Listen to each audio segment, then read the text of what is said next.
Hi, excuse me, welcome back to Mike's Diabetes World. Okay, so currently I'm at 13.4 and I'm still higher than normal. Yesterday, sorry, didn't want that yet. I got up around dinner time to over 22.2. The pump only goes to 22.2. The finger pokes go to greater than 33.3. But right now, I'm at 13.4. Here, I need to change the insulin soon. Not change it, but change my site. I just did a calibration. It doesn't show as a full circle because I changed sites today. Every 7 days, I have to change a site. So, back here, 13.4, went down to 12, and then it popped right back up. So, who knows? We'll see how it goes. Time and range. Oh my God. Time and range for yesterday. This has got to be one of the worst days ever for me. Let's take a look. Oh, what the hell. 17% time and range. Yellow, it means I was above 83. So, makes 100. So that means I wasn't low at all yesterday. The average sugar was 16.3 millimoles per liter. So, I'm fighting something. But today's a different day. We're going to keep on going, trying to get things better. Today, I want to talk to you about a condition I have. And it's called Charcot's foot, or Charcot's, or Charcot's. There are many different. But stay tuned, and we'll be right back to begin our wonderful talk on Charcot.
This channel is provided for informational purposes only. Contact your physician for any diagnostic or treatment plan. Okay. Now, I suffer from a condition called type 1 diabetes, which has affected my nerves, so I have diabetic neuropathy. Because of the two, I have a condition called Charcot's foot, or Charcot's foot. And what this actually means, and the way it was explained to me And if there are any medical professionals watching this, if I get the diagnosis and what actually is going on wrong, please let me know, because I am always open for learning. But it is a condition which comes on if you really haven't controlled your blood sugar for 15 to 20 years. Does that sound like anyone we know?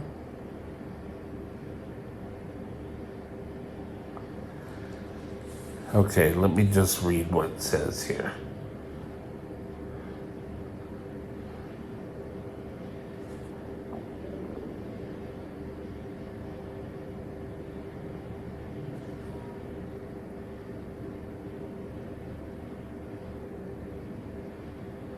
Okay.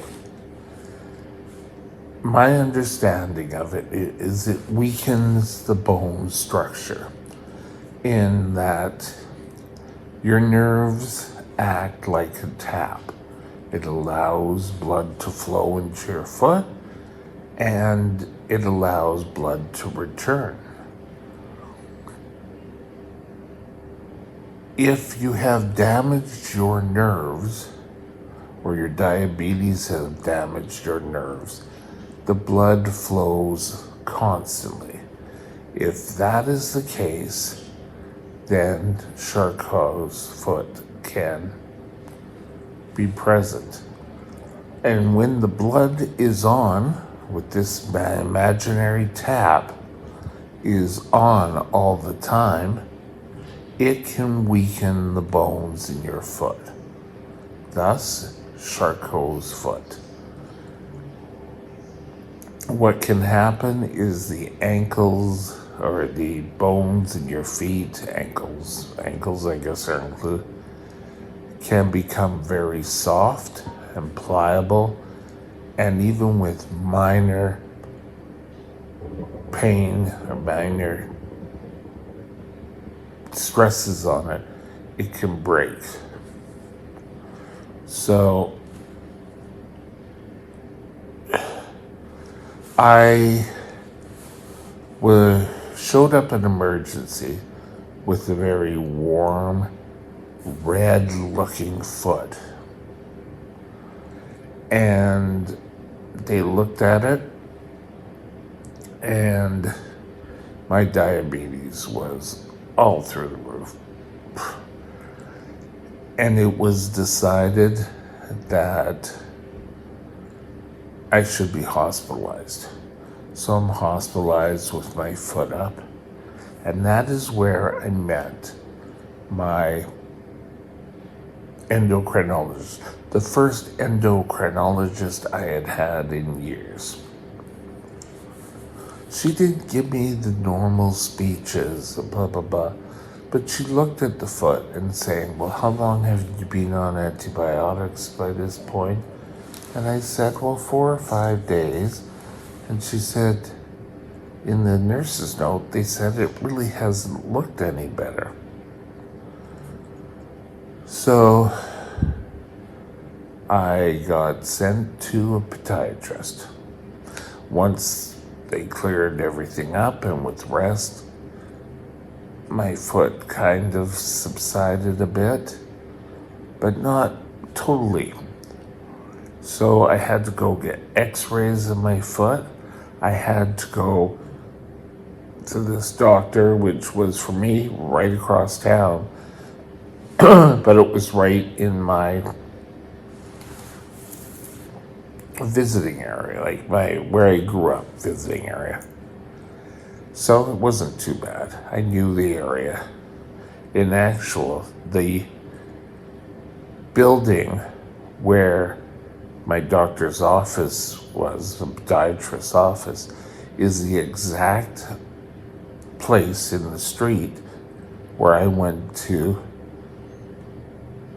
preschool. And yeah, sorry, I got sleep or something there. It's bugging me. So he came back and said, well, it looks like Charcot's foot. We're going to put you in an air brace. Okay, so I had this air brace. I would walk with this air brace. I do everything. First day I got this air brace, I had to go to a city not too far from Vancouver, Powell River, and I had to train there. Great. But I was on my foot all day, and I thought, oh, this is going to be wonderful. I went and got a large bottle of Tylenol. Anyway, flew in there, got there, laid down, spent the night, got up next day, did a course where I was standing on my feet teaching, and my foot didn't hurt. It was actually allowing my bones to heal, and it was miraculous. And with 6 to 8 weeks, actually I think it was 10, I could go move back into a shoe. But I had to then go get special shoes made, so the pressure, how I was walking, could cause more. Now, Charcot's foot mimics an infection. And the first step is they will normally put you on antibiotics, ice, the whole treatment. So let's get back to this and let me see I want to see what this actually says versus what happened to me. Symptoms, diagnosing. Okay, first of all, it needs to start treatment as soon as you recognize it. I had another flare-up a few years later, and I have a very mild case of it.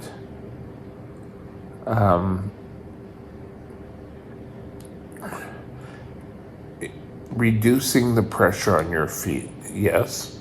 So that's where the air cast came into play, and also the special shoes I had made.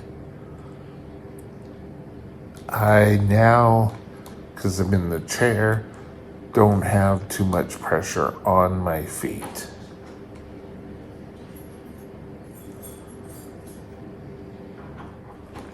So I was on crutches for a while, and I hate crutches. So the air cast was relief. But then the shoes, I had 3 pairs made, and it was great. The podiatrist totally relieved the pressure on my feet. Now, I'm lucky in that I did not have to keep working and being on my feet all the time. And I ended up getting an excellent endo, and from there I got my current endo, which is excellent. So again, it comes down to, if this was such a knothead, and if he had kept his blood sugars in control, things would have been a hell of a lot better.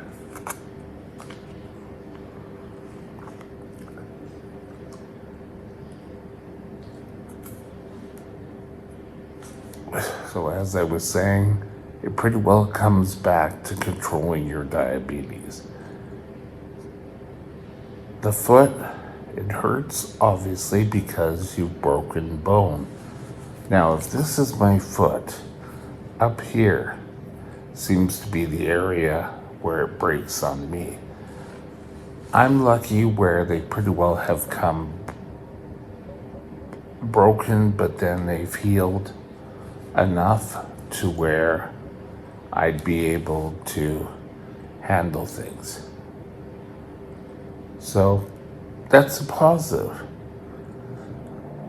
I don't want to test it anymore, and that's not the reason why I'm in a chair. I'm in a chair because of the nerves in my legs.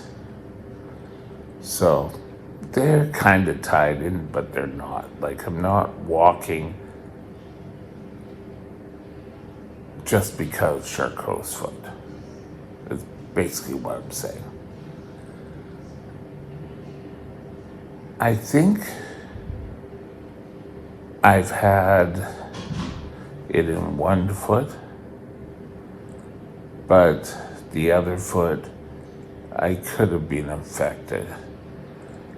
They show up as breaks I've had. I think I've had 4 in total, 3 in one,